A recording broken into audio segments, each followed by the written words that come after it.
नमस्कार. श्रीमद भगवद्गीता भाग 53. काही महत्त्वाच्या संज्ञांचा आपण विचार करूया. व्यक्त म्हणजे प्रकट, मॅनिफेस्ट किंवा प्रत्यक्ष दिसणारं, विजिबल असा सामान्यतः हा अर्थ आहे. पण इतर ज्ञानेंद्रियांना गोचर होणारे असाही अर्थ होऊ शकेल. उदाहरणार्थ, ज्याला आपण स्पर्श करू शकतो, ऐकू शकतो इत्यादी. याउलट अव्यक्त म्हणजे ज्याचं इंद्रियांना आकलन होऊ शकत नाही, विशेष करून जे दिसत नाही. व्यक्तवस्तू ज्या कारणानं दिसतात अथवा अनुभवायला येतात त्याला गुण म्हणतात. गुण म्हणजे सद्गुण, दुर्गुण अशा अर्थानं नव्हे, तर कॅरेक्टरिस्टिक अथवा ॲट्रिब्यूट या अर्थानं. असे गुण ज्यात आहेत ते सगुण, याउलट ज्यात नाहीत ते निर्गुण. जे व्यक्त आहे ते सगुण असतंच. उदाहरणार्थ, जे दिसतं त्याला आकार, रूप, रंग इत्यादी असणारच. पण जे अव्यक्त ते निर्गुणच असेल असं नाही. ईश्वर अव्यक्त असला तरी तो दयाळू असतो असं मानतात. त्याचा दया हा गुण इंद्रियांना दिसला नाही तरी मनाला समजतो. गीता सांगताना श्रीकृष्णाने अनेक ठिकाणी स्वतःचा उल्लेख परमेश्वराचे व्यक्तस्वरूप असा केला आहे. त्यातली काही उदाहरणं द्यायची तर, मी जगाचा निर्माता, सर्व भूतांच्या अंतरी असणारा आत्मा आणि सर्व सृष्टीचा आदी, मध्य व अंत, जीवाचं मूल उत्पत्तीस्थान इत्यादी. नंतर अर्जुनाला तू मनापासून मला भजशील तर मलाच येऊन मिळशील, मी तुला मोक्ष देईन असं आश्वासन दिलं. अर्थात परमेश्वराच्या सगुण रूपाचा निर्देश करून त्याची भक्ती करायला सांगितले. विश्वरूप दर्शन दिलं ते सुद्धा सगुण रूपच होतं. भक्तियोग या 12व्या अध्यायात अव्यक्ताची उपासना ही सामान्यांना क्लेशकारक असल्याचंही सांगितलं आहे. मात्र याचा अर्थ असा नाही की गीतेत केवळ व्यक्त सगुण रूपाचं पूजन तेवढंच सांगितलं आहे.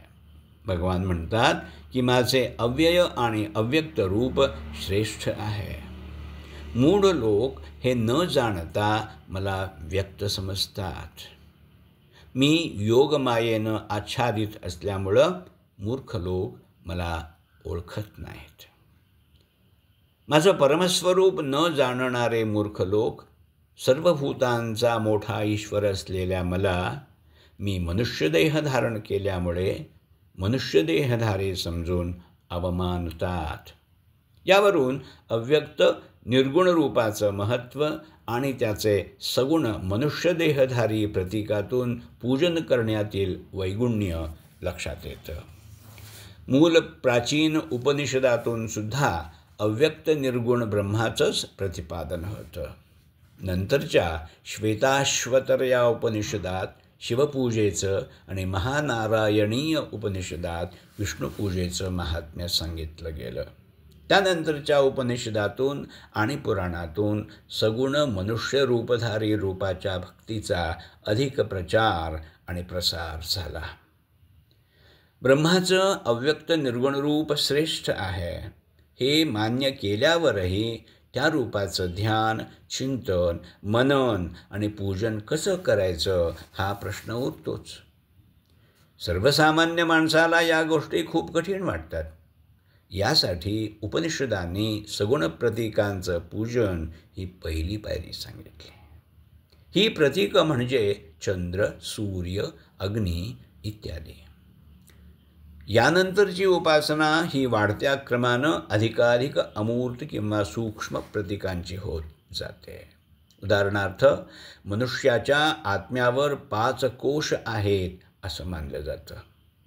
सर्वात बाहेरचा अन्नमय कोश म्हणजेच देह, नंतर प्राणमय कोश म्हणजे श्वासोच्छ्वास आणि शरीरातील इतर सर्व फिजिओलॉजिक क्रिया, त्याच्या आत मनोमय कोश, मग विज्ञानमय म्हणजे बुद्धिरूपी कोश आणि अखेर आनंदमय कोश अशी अधिकाधिक सूक्ष्म होत जाणारी आवरणं असतात असं सांगितलं आहे.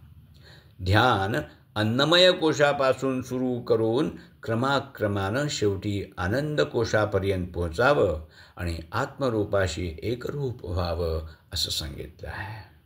परंतु शेवटी या प्रतीकांपेक्षा ब्रह्म निराळं आहे, म्हणजेच न इति असा निर्देशही दिलेला आहे.